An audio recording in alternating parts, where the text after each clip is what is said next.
balik lagi sama aku. Jadi hari ini aku mau ngebahas tentang dua buah novel. Jadi yang pertama itu novel The Lost Symbol, sama yang kedua itu Angel and Demons. Jadi dua-duanya novel ini itu karya Dan Brown. Untuk kalian yang suka misteri, teka-teki, simbol dan sejarah, mungkin kalian bakalan suka dua novel ini. Jadi novel yang pertama yaitu The Lost Symbol, menceritakan itu tentang seorang pria bernama Robert Langdon.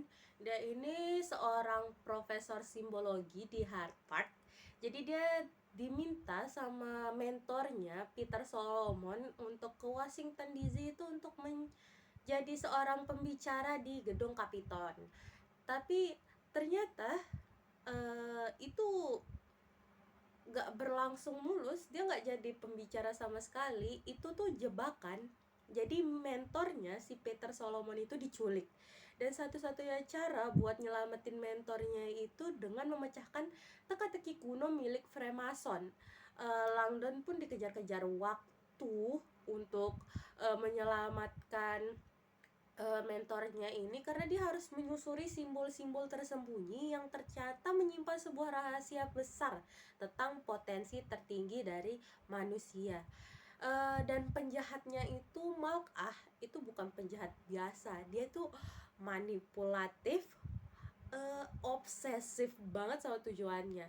Dan ya, dia punya motivasi pribadi sih yang buat kita mikir ulang tentang apa sih itu kebenaran.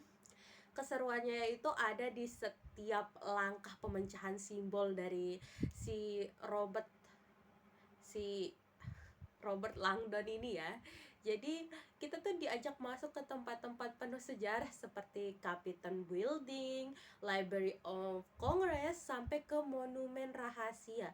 Dan tiap simbol yang muncul itu bikin kita penasaran, apa sih sebenarnya makna dari simbol-simbol ini. Jadi dari novel ini itu kita bisa belajar tentang kebenaran itu bukan soal mencarinya di luar. Kebenaran itu bisa aja dari diri kita sendiri. Jadi setiap manusia itu punya potensi yang luar biasa. Setiap manusia itu punya potensinya masing-masing yang bisa muncul lewat ilmu, keyakinan, pemahaman spiritual yang seimbang. Nah, itu untuk novel yang pertama. Jadi selanjutnya ke novel yang kedua, itu ceritanya jadi prequel dari Da Vinci Code gitu loh. Jadi masih dengan tokoh yang sama, si Robert Langdon ini. Jadi dia dipanggil ke Swiss oleh CERN karena ada ilmuwan yang dibunuh. Parahnya lagi, di dada ilmuwan itu ada simbol Illuminati.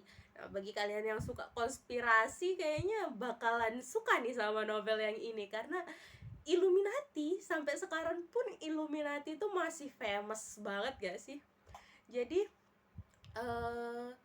ada sesuatu yang dicuri setelah diselidiki ya. Ternyata yang dicuri itu antimateri.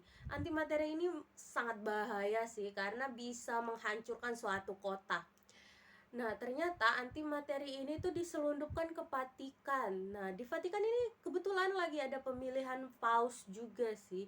Jadi bayangin aja, seluruh kota meledak kalau nggak ditemuin itu antimateri tepat waktu. Jadi London ini pun harus menyusuri tempat-tempat lagi berpacu dengan waktu untuk menemukan si antimateri ini. Ya, jadi dia mengikuti jejak-jejak simbol kuno yang tersembunyi di makam para paus dan di gereja-gereja yang ada di Roma. Keseruannya tentu aja dalam memecahkan kode, mencari jejak-jejak Illuminati, mencari siapa dalang sebenarnya. Dan dalangnya itu nggak disangka-sangka. Jadi pelajaran yang bisa diambil itu, ilmu pengetahuan sama agama itu ya sering dianggap bertentangan. Padahal sebenarnya kalau disatu padukan pun mereka itu bisa malah akan menjadi sesuatu yang lebih bagus. Kita juga itu bisa diajak, bukan kita bisa diajak sih. Jadi kita bisa memikirkan sendiri bahwa kita itu nggak boleh mudah menilai orang gitu loh. Jadi kayak ya dia yang berpenampilan baik itu belum tentu baik, dia yang berpenampilan jahat juga belum tentu jahat. Jadi ya kita nggak bisa menyimpan kebenaran mutlak sih, atau kita nggak bisa ngejudge orang dengan mutlak gitu.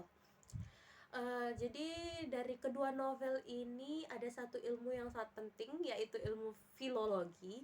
Nah, ilmu filologi ini itu kan mempelajari tentang simbol-simbol ini. Nah, kedua novel ini itu kaya akan hal itu gitu. Jadi peran filologi dalam kedua novel ini tuh sangat kuat gitu, dimana filologi ini membantu untuk menyelesaikan setiap masalah yang ada di dalam novel itu gitu. Jadi untuk kalian yang mungkin pengen nih baca novelnya gitu, bisa langsung download aja, udah banyak di internet. Jadi mungkin ntar kalau ada novel bagus lagi aku bakalan cerita lagi ke kalian. Sekian untuk sekarang, bye bye.